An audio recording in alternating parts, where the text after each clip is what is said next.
Satu lagi Lan, belum di share screen. Security kalau itu, titik 3 more security, share screen-nya dia. Udah, Pak. Ya.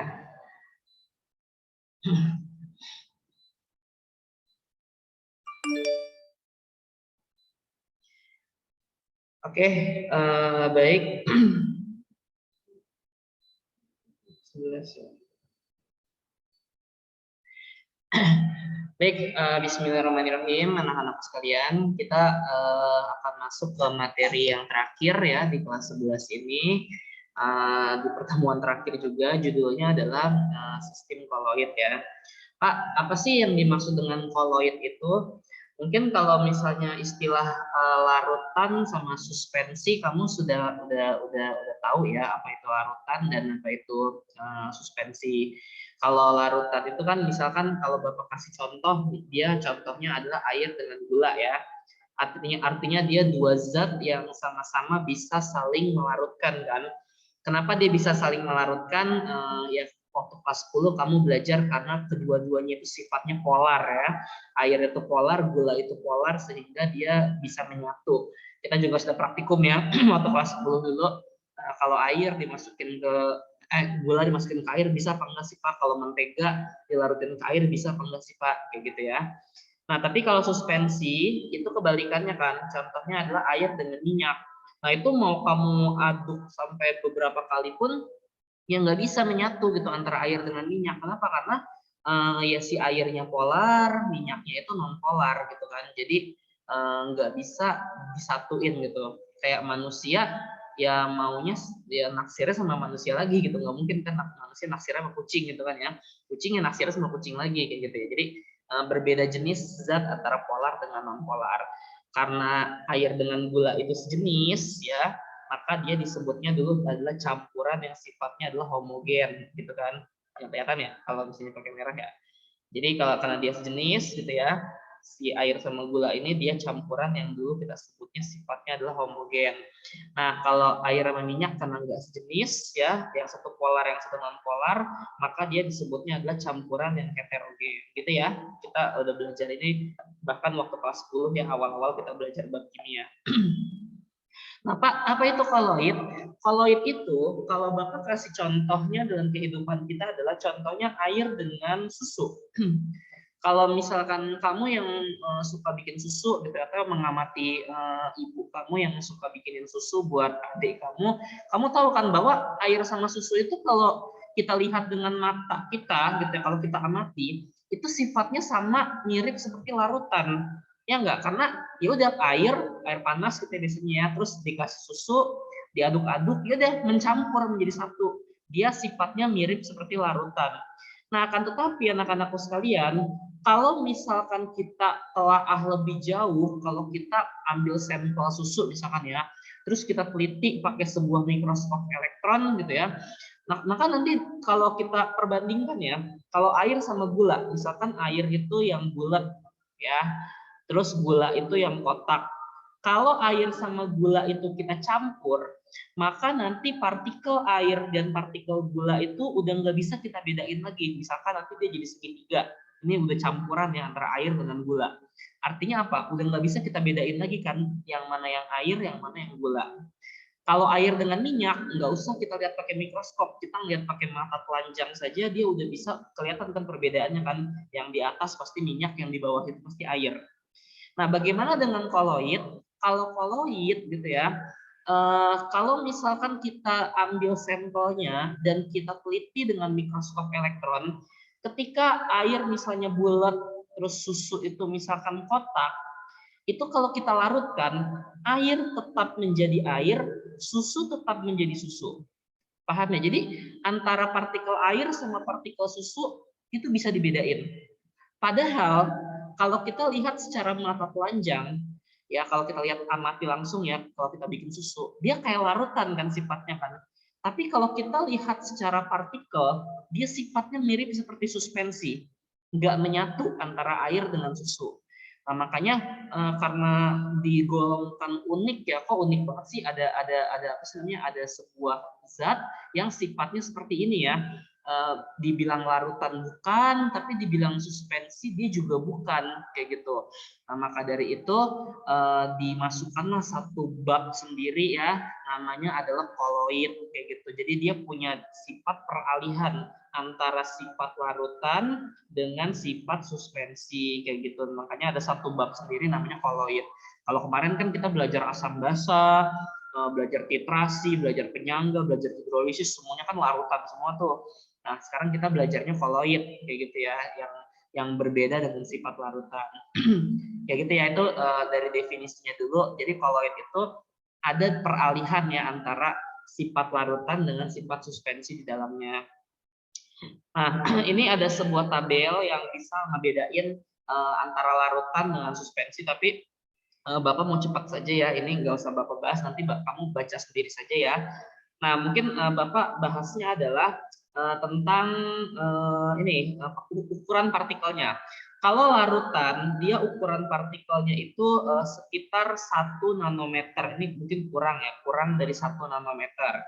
Kalau koloid itu dia antara 1 nanometer sampai 100 nanometer. Kalau suspensi dia ukurannya 100 nanometer. Jadi semakin ke kanan gitu ya, larutan, koloid, suspensi, semakin ke kanan dia ukuran partikelnya semakin besar ya. Nah, makanya nanti ada yang katanya kalau larutan itu saking kecilnya partikelnya dia nggak bisa disaring. Ya, kalau suspensi saking besarnya kamu bisa misahin antara air dengan pasir misalkan. Pak, saya punya air di rumah saya, airnya kotor gitu ya, ada kotorannya, ada lumpurnya, ada pasirnya. Itu kan bisa disaring kan? Ya enggak? Nah, itu suspensi karena partikelnya ukurannya besar. Tapi kalau koloid karena dia di tengah-tengah ya, enggak terlalu kecil, enggak terlalu besar, ada saringan khusus ya namanya penyaring ultra gitu. Jadi ternyata antara air dengan susu itu masih bisa kita saring, masih bisa kita pisahin dengan penyaring ultra ya, penyaring yang sangat kecil kayak gitu. Ya, ini definisinya dulu. Apakah ada yang mau kalian tanyakan sampai sini, anak-anak sekalian? Nggak ada ya? Oke, jika tidak ada, nah sebelum Bapak ke jenis-jenis koloid, Bapak mau, jadi gini ya, sebentar.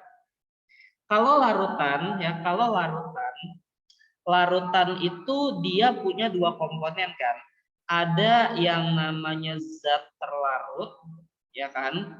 Satu lagi ada yang namanya pelarut. Contohnya kalau misalnya zat terlarut itu gula tadi ya, yang ini adalah airnya. Tapi kalau koloid sebenarnya sih sama saja, cuman beda nama ya, cuman beda nama. Sebenarnya sama saja. Kalau koloid dia punya 2 komponen juga. Apa komponennya? Komponen yang pertama itu disebutnya dengan fase terdispersi namanya. Fase terdispersi. Komponen keduanya itu kita sebut dengan nama medium pendispersi. Ya, jadi ada 2 komponen nih. Ada fase terdispersi, ada medium pendispersi. Kalau fase terdispersi itu contohnya gimana sih Pak? Medium terdispersi itu maksudnya apa Pak? Kan kalau zat terlarut sama pelarut kita udah paham nih. Tinggal yang ini maksudnya apa, nih maksudnya apa. Contohnya gini, anak-anakku sekalian, kalau kita perhatikan cat tembok, ya kalau kita perhatikan cat tembok, sebenarnya cat tembok itu wujudnya apa sih? Apakah dia wujudnya cair, apa wujudnya padat? Kayak gitu. Kalau kita lihat kan cat tembok itu cair ya, ya nggak, cat tembok itu cair. Tapi kalau kita pegang sama kita, itu pasti kering kan di tangan kita kan, kering di tangan kita ataupun di tembok pun juga dia kering. Atau mungkin kalau misalnya yang sehari-harinya tipek ya, tipek itu kan cair tuh awalnya tuh basah kan ya, tiba-tiba dia mengering. Nah, pas sebenarnya tipek itu apa sih Pak? Dia itu wujudnya cair atau padat sih Pak? Nah, jadi gini, sebenarnya tip X ataupun cat tembok, wujud aslinya adalah padat. Nih ya, ini wujud aslinya adalah padat. Cuman si padat itu larut di dalam zat cair. Jadi bisa dibilang cair itu yang melarutkan atau kayak pelarut ya, atau kelihatannya. Bapak bahasa gampang gitu ya. Jadi wujud aslinya adalah padat, cuman kelihatannya kayak cair. Paham ya? Wujud aslinya adalah padat, kelihatannya adalah cair. Nah, wujud aslinya itulah yang tadi kita sebut dengan nama fase terdispersi. Ya, jadi bisa Bapak bilang fase terdispersi itu kayak wujud aslinya. Nah, kalau kelihatannya itu bisa Bapak bilang sebagai medium pendispersi. Contohnya lagi ya, ini ada banyak nih. Misalkan contohnya apa ya?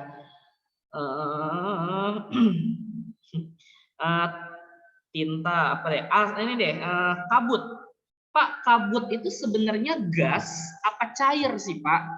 Mungkin kalau kita lihat kalau kamu ke puncak gitu ya, kabut itu kan gas, kabut atau embun gitu ya, itu kan gas kan, kayak ya udah kayak angin, kayak asap aja gitu biasa kan. Tapi kalau kena muka kita kok kayak basah ya Pak muka kita ya Pak ya, kayak ada benda cair. Nah itu sebenarnya fase terdispersi atau wujud aslinya adalah cair.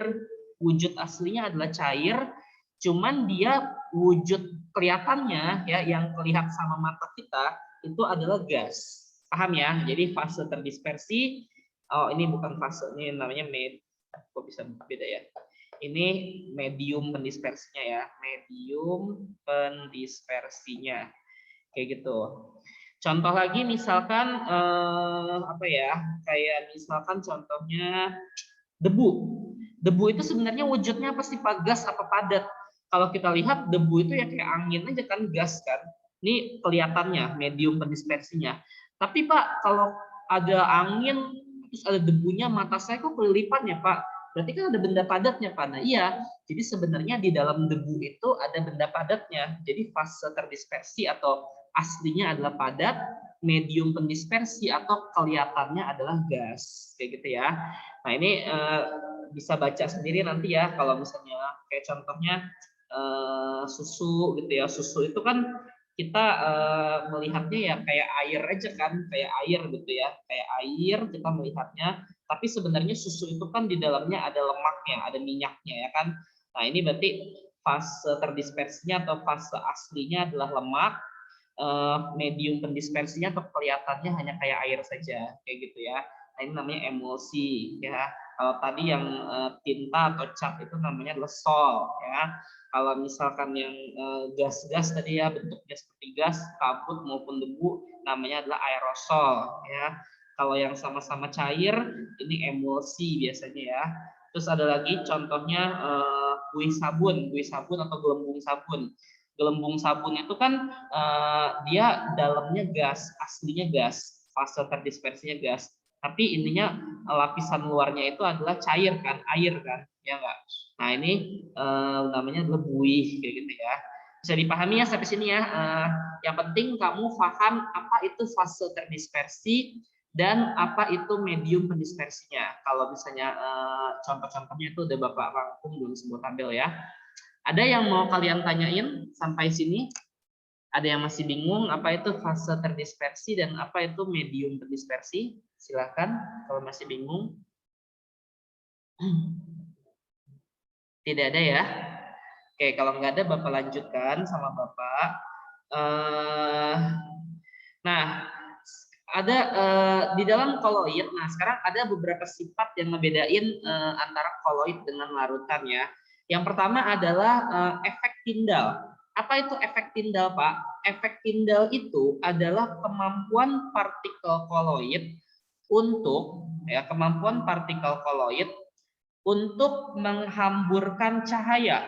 Contohnya apa? Kalau kamu pagi-pagi nih ya, pagi-pagi di hari Minggu gitu ya, atau mungkin sekarang juga bisa sebenarnya karena di rumah ya. Kamu buka jendela kamar kamu, langsung kan matahari itu nyorot ke kamar kamu kan. Nah, kalau kamu perhatikan dari jendela itu ada butiran-butiran debu yang berterbangan. Atau mungkin kalau misalnya kamu pernah mengamati proyektor ya, proyektor misalkan Bapak Ibu guru lagi menyalakan proyektor, itu pasti ada partikel-partikel debu yang sedang berterbangan kan. Padahal pada saat dia belum kena cahaya, kita nggak sadar kalau di sekitar kita tuh sebenarnya banyak debu. Tapi ketika udah kena cahaya, kita baru nyadar ternyata ada partikel debu yang berterbangan di sekitar kita. ya kan? Nah, kenapa bisa kelihatan partikel debunya? Karena si koloid itu, tadi kan debu itu merupakan koloid ya, koloid jenis aerosol kan, debu itu kan. Nah, karena si koloid debu itu dia punya sifat bisa menghamburkan cahaya, sehingga ketika dia kena cahaya, dia bisa terang. Nah, bedanya apa sama larutan? Kalau larutan, misalkan kamu punya larutan gula, kamu senterin sama cahaya, itu partikelnya nggak bakal kelihatan. Kayak gitu ya. Jadi hanya koloid saja yang punya sifat ketika dikenai cahaya, dia bisa menghamburkan cahaya atau terang. Itu namanya adalah efek Tyndall. Paham ya sampai sini ya? Jadi sekali lagi kalau efek Tyndall itu dia kemampuan si koloid buat jadi terang. Kenapa terang? Karena dia bisa menghamburkan cahaya. Beda sama larutan. Larutan gula kalau kamu senter itu nggak bakal kelihatan partikel gulanya. Ya karena dia nggak punya sifat efek Tyndall. Paham ya sampai sini ya? Lalu yang kedua, oh nih mungkin contoh lainnya tuh ya sorot lampu proyektor, sinar matahari pagi ya, dan ini bisa dibaca sendiri ya. Nanti Bapak share. Yang kedua adalah gerak Brown. Nah anak-anak, kalau kita perhatikan si debu tadi, ya tadi dia yang debu aja deh yang contoh gampang ya. Debu itu nggak diem kan, debu itu selalu bergerak kan. Nah dan gerakan partikel koloid ini dia unik gitu ya, karena gerakannya itu zigzag gitu ya, gerakannya itu zigzag, nggak ngelingkar, nggak lurus gitu ya, nggak GLB, nggak GLBB, tapi dia zigzag gerakannya ya. Jadi partikelnya itu gerakannya zigzag sini gitu ya, ke sini. Jadi selalu membentuk sudut gitu, sudut berapa nih? Selalu membentuk sudut gitu ya, zigzag gitu ya. Jadi gerak-geraknya itu selalu zigzag kayak gitu ya. Nah ini yang mengamati ilmuannya adalah Brown ya, makanya disebutnya gerak Brown. Gerak Brown itu, si Brown itu mengamati bahwa ternyata partikel koloid itu nggak diem, pertama ya, pertama zigzag, dan dia itu apa namanya mengalami, kalau ini tumbukan lenting sempurna, ini udah belajar lah ya dari Pak Sasso ya. Jadi kalau misalnya antara satu partikel dengan partikel lain bertumbukan gitu ya, nanti dia mengalami kecepatan yang sama gitu ya, cuman dengan arah yang berbeda. Ini fisika lah gitu. Intinya si Brown ini mengamati bahwa pergerakan koloid itu, pertama koloid itu nggak diem, kedua gerakannya tuh unik ya, zigzag gitu ya, itu gerakan koloid namanya gerak Brown. Kemudian yang ketiga ada yang namanya elektroforesis. Nah ini percobaan juga. Ketika si koloid itu kita kasih muatan listrik, yang di sebelah kiri muatannya negatif ya, yang di sebelah kanan muatannya positif, ternyata ada yang nyamperin. Ya ternyata ini misalkan koloid ya, ini larutan ini misalkan koloid, taruhlah misalkan koloid Sol FeOH3 ya, Sol FeOH3, ini koloid ya. Ternyata ada yang nyamperin ke muatan negatif, ada sesuatu yang nyamperin ke muatan negatif, ada sesuatu yang nyamperin ke muatan positif. Kesimpulannya apa?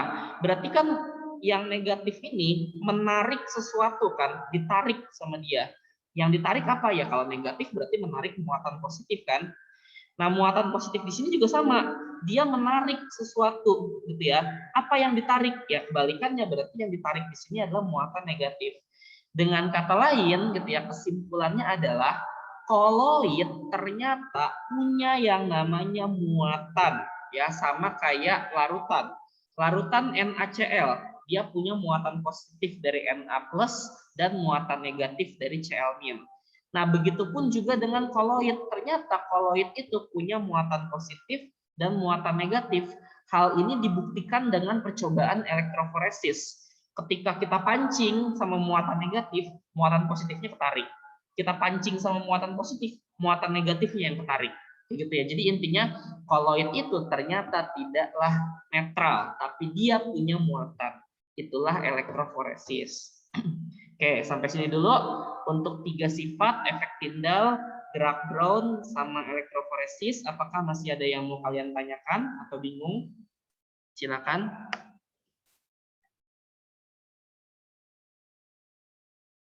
Tidak ada ya? Jelas ya? Tadi efek Tyndall apa, gerak Brown apa, elektroforesis apa, jelas ya? Intinya tadi si elektroforesis ini membuktikan bahwa koloid itu ya, koloid itu ini merah sih. Intinya tadi dia membuktikan bahwa koloid itu ya punya muatan ya, punya muatan listrik. Kayak gitu. Oke, kalau nggak ada Bapak lanjut ya. Berikutnya adalah absorpsi dan adsorpsi. Ini sebenarnya definisi kimia permukaan saja ya, tapi intinya adalah kemampuan untuk menyerap ya, kemampuan untuk menyerap, ini juga kemampuan untuk menyerap kayak gitu. Jadi kalau misalnya absorpsi dia menyerapnya sampai ke bagian dalam gitu ya. Kalau adsorpsi dia hanya di permukaan saja ya menyerapnya. Intinya adalah koloid punya sifat bisa menyerap. Contohnya apa Pak? Misalkan tadi Bapak langsung ke dalam kehidupan sehari-hari aja ya. Penjernihan gula tebu. Anak-anakku sekalian, kalau kalian beli gula yang mahal, kayak gulaku misalkan ya, itu kan kita lihat tuh gulanya tuh putih banget deh. Ya kan gulanya tuh kayak bersih gitu. Padahal kalau misalnya kalian beli gula yang kiloan atau gula yang perempatan gitu ya, gula yang di warung tuh yang dibungkus-bungkus, kok gulanya kayak kotor ya Pak? Nggak seputih dan nggak sejernih si merek yang supermarket gitu ya, merek yang gulaku. Kenapa kalau gula-gula yang kiloan itu dia sangat sangat kotor gitu ya? Karena memang gulaku atau gula-gula yang bagus itu ditambahin koloid sehingga nanti si koloid itu ya dia menyerap apa ya, menyerap kotoran-kotoran yang ada di gula kayak gitu ya, sehingga nanti gula yang mahal itu karena udah ditambahin koloid dia nanti jadi bagus gitu ya, gulanya jadi putih. Paham ya sampai sini ya? Kemudian tawas pada kolam renang.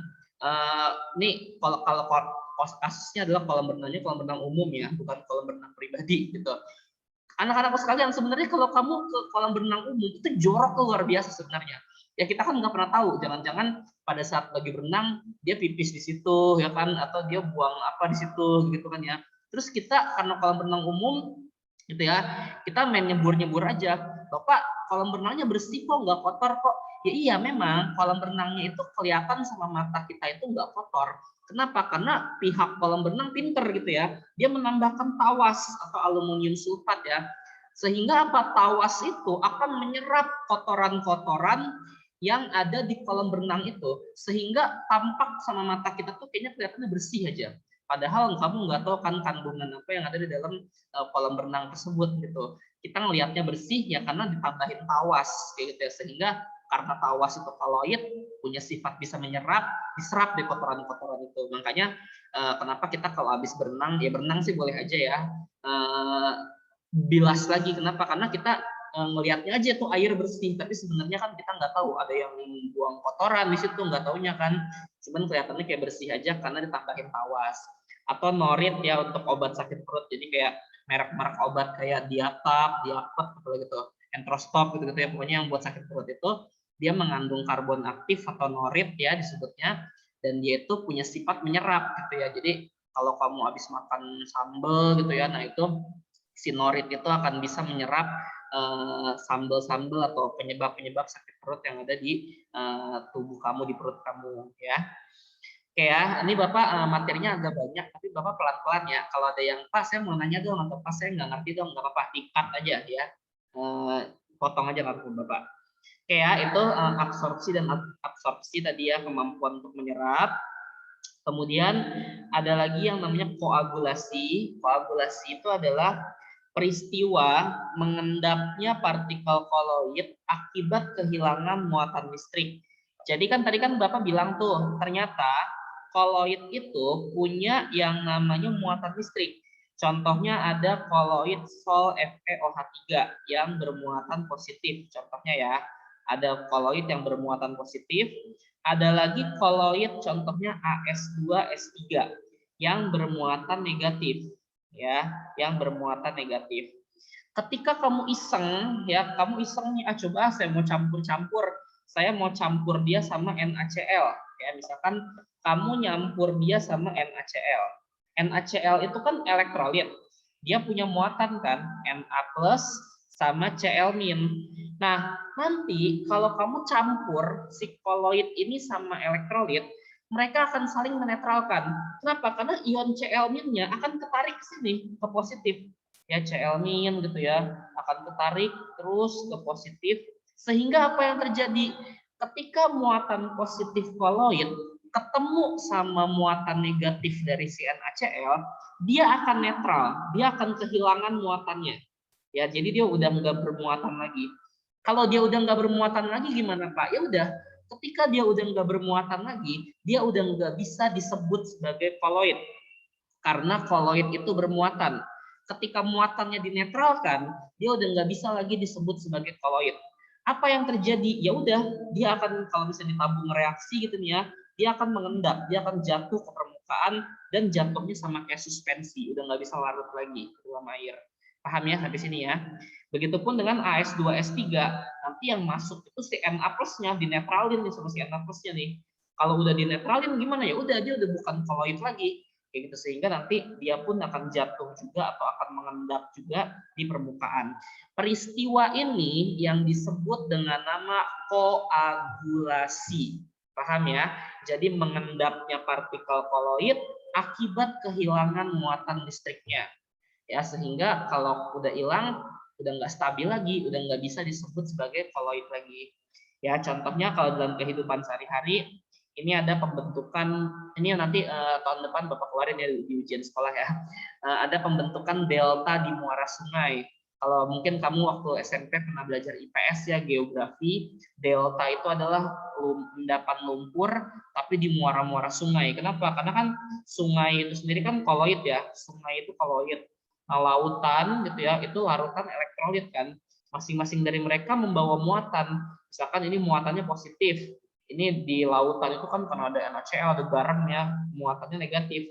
Ketika mereka ketemu gitu ya, koloidnya jadi hilang, muatan jadi netral, sehingga nanti lumpur yang dibawa sama sungai dari gunung ke dekat-dekat Ancol gitu ya, dekat-dekat muara-muara sungai itu akan mengendap gitu ya, menjadi sebuah delta.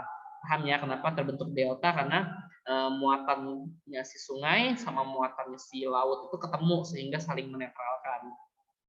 Kemudian rusaknya alat pengendap kotrel nih biasanya pada pabrik ya. Jadi pabrik itu punya yang namanya alat buat mengendapkan atau mengeluarkan debu ya.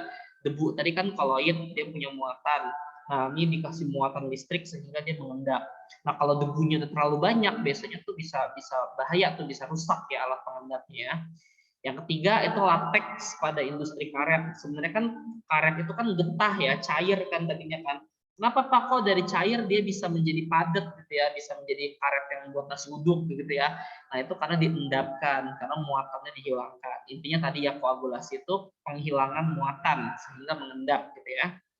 Kayak itu koagulasi. Sampai sini absorpsi dan koagulasi, apakah ada yang mau kalian tanyakan sama kalian? Nggak ada ya, jelas ya. Oke, kalau nggak ada Bapak lanjut terus. Oke, masih jam 8 lah. Oke, ini Bapak selesaiin satu bab ya. Bapak selesaiin satu bab. Berikutnya adalah dialisis. Apa itu dialisis? Dialisis itu adalah kemampuan partikel koloid untuk melewati membran semi permeabel. Nah, ini kan Bu Fajrin pernah menjelaskan ya bahwa sel kita itu, sel makhluk hidup itu membrannya itu sifatnya adalah semi permeabel. Artinya adalah membran ini bisa ditembus oleh zat-zat tertentu. Ya, kalau misalnya jadi selektif atau dia bisa menembus zat-zatnya hanya tertentu saja. Ternyata koloid itu punya kemampuan dia bisa menembus masuk keluar ke dalam sel. Ya, jadi si koloid itu termasuk yang diterima di dalam sel kita. Koloid terbesar di dalam sel kita itu adalah darah. Ya, koloid terbesar dalam makhluk hidup itu adalah darah. Nah, darah itu apa ya istilahnya ya? Darah itu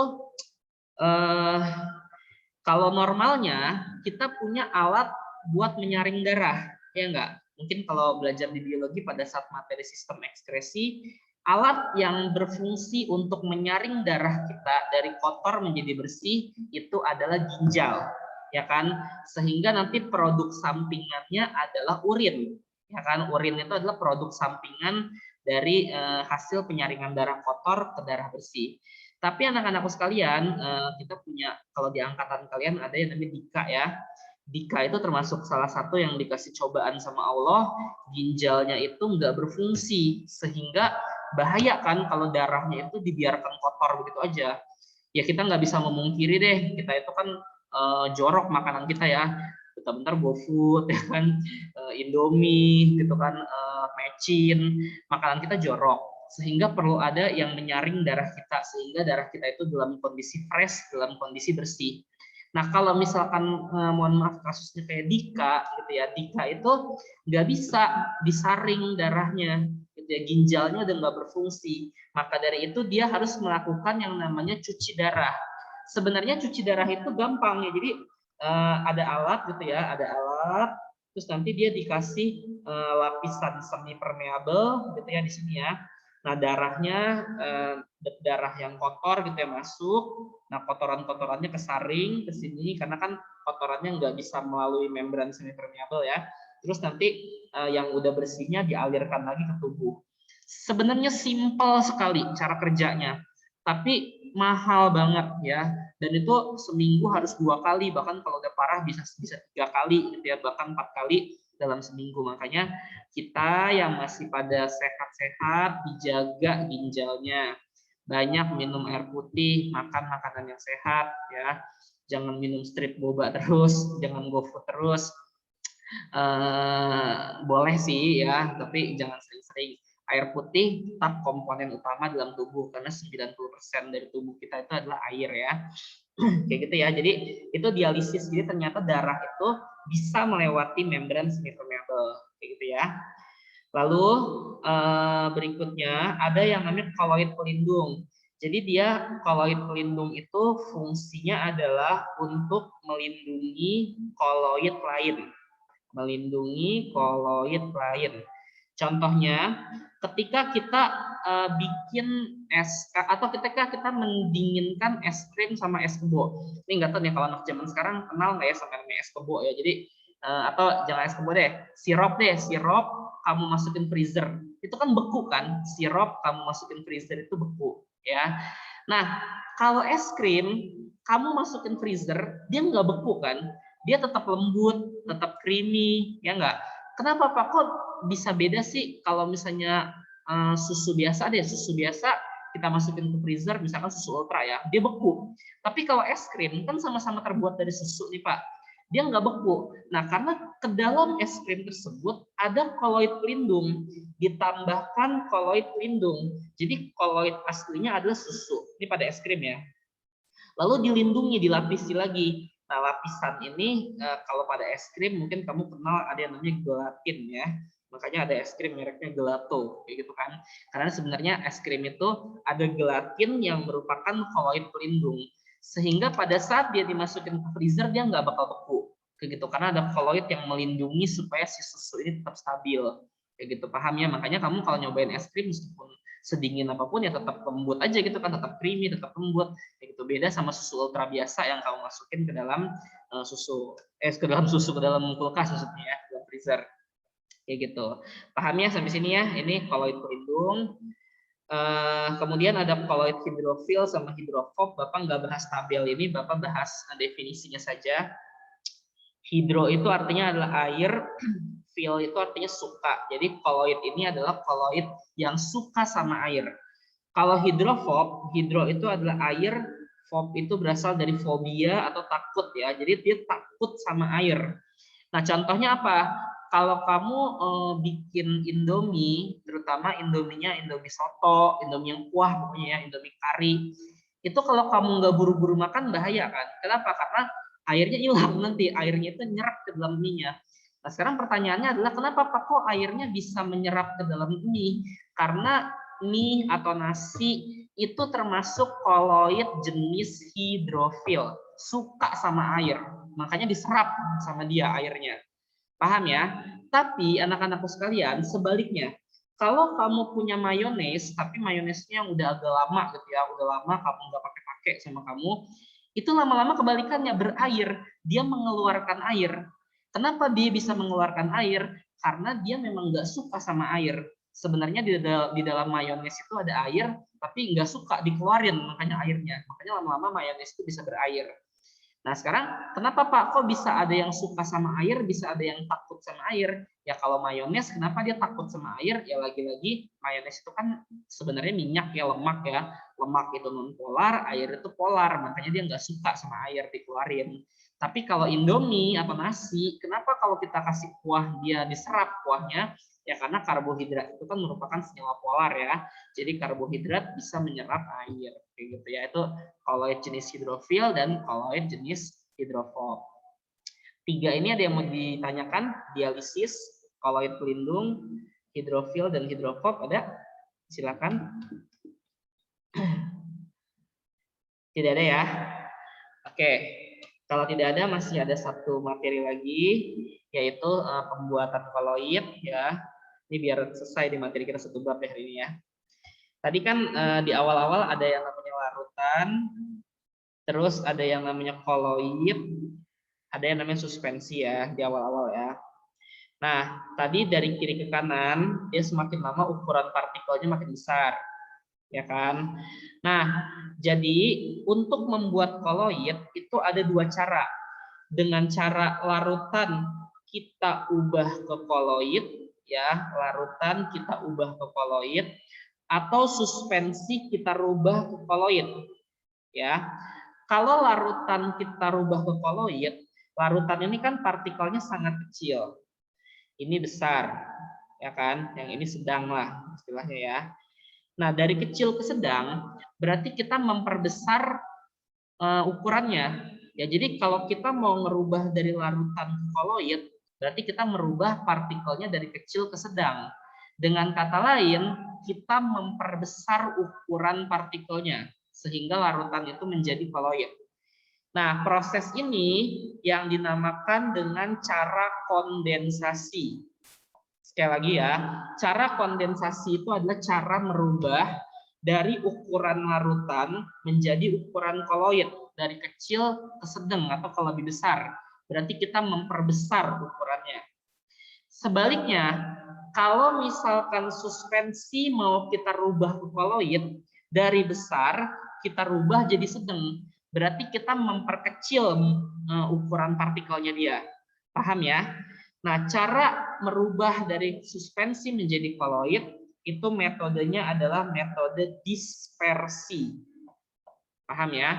Jadi cara merubah dari suspensi yang besar menjadi ukuran koloid yang lebih kecil dari dia, itu cara merubahnya atau metodenya namanya adalah dispersi. Jadi ada dua cara ya, ada cara kondensasi, ada cara dispersi. Kalau cara kondensasi itu tadi kan berarti dia dari larutan kita rubah ke koloid ya, berarti memperbesar. Tadi dia memperbesar ukuran partikelnya. Biasanya cara memperbesar ukuran partikel itu pakai cara reaksi kimia. Makanya nih kalau kamu perhatikan nih, ada pembuatan sel belerang dengan reaksi redox. Ini Bapak nggak bahas redoxnya ya, Bapak nggak bahas piloxnya dan lain-lainnya. Intinya dia pakai reaksi kimia. Atau pembuatan sel emas, dia pakai reaksi kimia. Ya. Yang kedua, contohnya pembuatan sel FeOH3. Dia pakai reaksi hidrolisis. Baru kemarin ya kamu pelajarin ya reaksi hidrolisis. Terus ada yang namanya reaksi dekomposisi rangkap, ya pertukaran. Kemudian ada lagi yang namanya pergantian pelarut. Ya, jadi intinya adalah metode-metode kondensasi atau metode memperbesar ukuran partikel itu biasanya pakai reaksi kimia. Intinya seperti itu. Ya, gampangnya kayak gitu. Tapi sebaliknya, kalau dispersi, tadi caranya adalah dia merubah dari suspensi menjadi koloid. Berarti dia memperkecil muatannya atau menghancurkan muatan yang besar menjadi lebih kecil. Nah, biasanya cara-caranya itu pakai cara-cara manual. Ya, contohnya pertama ada yang namanya cara mekanik. Jadi kita gerus, ya misalkan kita mau bikin soal belerang. Nah, itu belerang yang kasar kita gerus sama kita tumbuk. Itu kan cara-cara manual tuh kayak gitu tuh. Sehingga partikelnya hancur, lebih kecil, jadilah dia koloid. Ini kalau misalnya kamu lagi masuk, Bapak ajakin praktikum nih di atas nih, kita bikin soal belerang langsung ya. Yang kedua adalah cara peptisasi. Cara peptisasi itu adalah memecah molekul air dengan zat-zat pemecah tertentu. Contohnya gini, agar-agar. agar-agar itu, kalau misalkan kamu buka agar-agar nih ya, agar-agar yang masih bubuk kamu buka, terus kamu larutin ke dalam air, dia nggak bisa larut kan. Agar-agar kamu buka, kamu masukin ke air, kamu aduk-aduk, dia nggak bakal bisa larut. Makanya dia masuknya suspensi, ya kan? Tapi ketika kita panasin sama kita, ya kita masukin ke air yang mendidih, terus kita panasin, kita aduk-aduk, dia jadi kan agar-agarnya kan. Nah, berarti dia butuh zat pemecah, gitu ya. Dia nggak bisa langsung, dia butuh zat pemecah. Siapa zat pemecahnya atau siapa zat peptisasinya? Yaitu air dan panas ya, yang bisa memecah sehingga dia menjadi agar beneran, gitu. Kalau agar yang nggak dimasak kan mau kamu larutin ke dalam air juga nggak bisa, ya kan? Yang ketiga itu cara busur beredik. Nah, busur beredik itu biasanya pakai alat ya, pakai mesin gitu ya. Jadi kalau kita mau bikin sol logam, sol emas, misalkan kita mau bikin sol AuCl3, emas 3 klorida. Emas itu kan logam kan, kita tahu emas itu logam. Gimana caranya dari logam kita bisa cairkan, bisa dijadikan larutan. Nah, jadi si emas itu kita aliri listrik yang sangat tinggi, berapa volt, berapa juta volt gitu ya, sehingga atom-atomnya si emas itu akan berubah dari atom yang solid, padat, menjadi atom liquid. Nah, kalau dia udah menjadi atom yang liquid, baru ntar direaksi sama HCl, menjadilah AuCl3, kayak gitu. Paham ya sampai sini ya? Jadi tadi cara pembuatan koloid itu ada dua, ada metode yang kondensasi, ya. Satu lagi adalah metode dispersi. Kalau metode kondensasi itu merubah dari ukuran yang kecil larutan menjadi ke yang besar koloid. Kalau dispersi merubah suspensi besar menjadi koloid kecil. Perhatikan juga nanti kadang-kadang suka ditanyain ya, sol belerang. Sol belerang itu dia kondensasi apa dispersi ya? Ada dua cara loh. Bisa dengan cara kondensasi, bisa dengan cara dispersi sol belerang.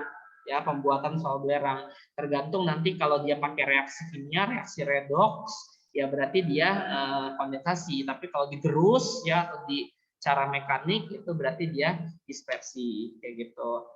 Oke, kalau ada yang mau ditanyakan sampai sini anak-anak sekalian untuk materi koloid hari ini. Kalau tidak ada berarti kita selesai satu bab semuanya. Dikit ya materinya ya memang ya, dan materinya itu memang nggak ada hitung-hitungannya, hanya teori saja, tapi memang ini penting karena nanti sampai kelas 12 pun ini nanti akan Bapak keluarkan di ujian sekolah kayak gitu ya. Oke, sampai sini ada yang mau kalian tanyakan? Silahkan. Ada yang mau ditanyain? Nggak ada ya? Oke, jika tidak ada berarti sudah selesai ya 10 bab Bapak jelasin materi kelas 11. Berarti Bapak udah nggak punya hutang lagi ya. Nanti ketika kita sudah kelas 12 Bapak lanjutkan materinya materi yang kelas 12 saja. Kayak gitu. PAT kimia itu hari Kamis kemarin ya. Kamis atau Rabu Bapak lupa tuh jadwalnya tuh. Belajar dari bab awal semester 2, asam basa, titrasi, penyangga, hidrolisis, KSP, sama koloid. Ya, ada 6 bab. Mungkin kalau 30 soal berarti sekitar satu bab itu 5 soal, 5 soal, 5 soal, 5 soal gitu ya. Bapak nggak tahu sih, bukan Bapak yang bikin soal soalnya. Ya, tapi kayaknya sih prediksi Bapak lebih banyak di materi setelah PTS ya, lebih banyak ke penyangga, hidrolisis, KSP sama koloid ya. Asam basa ada, titrasi ada, tapi mungkin hanya sedikit. Ya biasanya sih kalau pusat bikin soal kayak gitu ya. Ya sudah, kalau tidak ada yang mau tanyakan, berarti Bapak akhiri pertemuan kita. Selamat mengikuti PAT besok. Bapak doain semoga hasilnya memuaskan. Ya, berarti IPA 2 udah tuntas nih ya pelajaran kimia tugasnya ya, udah nyampe ulangan. Tapi sekali lagi Bapak tekankan kalau mau dapat nilai yang lebih, mau beda dari teman-temannya, mau ngejar SNMPTN, tolong kumpulkan LKS yang di luar kewajiban kamu ya. Ya sudah, mungkin itu saja. Terakhir Bapak mau minta maaf kalau misalnya Bapak ada kesalahan ya selama 1 tahun ngajar kalian di kelas 11. Kalau ada salah-salah kata ketika lagi Zoom meeting seperti ini, ataupun salah-salah perbuatan ya bagi yang mungkin ke sekolah ketemu sama Bapak, nanti Bapak doain semoga semuanya naik kelas 12 ya.